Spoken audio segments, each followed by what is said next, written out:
In this video we will be replacing the batteries from a OneTouch Verio Reflect blood glucose meter. Start with the meter turned off. Remove the battery cover by pressing and sliding it downward. The meter has two batteries.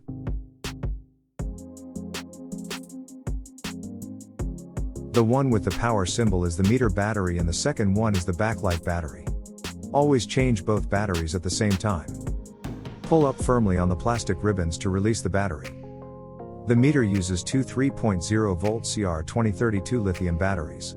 Replacement batteries can be found in most stores where batteries are sold. A link for the battery is included in the description section below.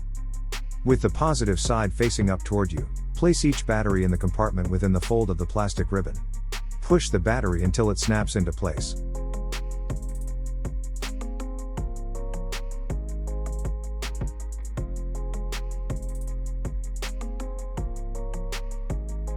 Replace the battery cover by sliding it upwards onto the meter.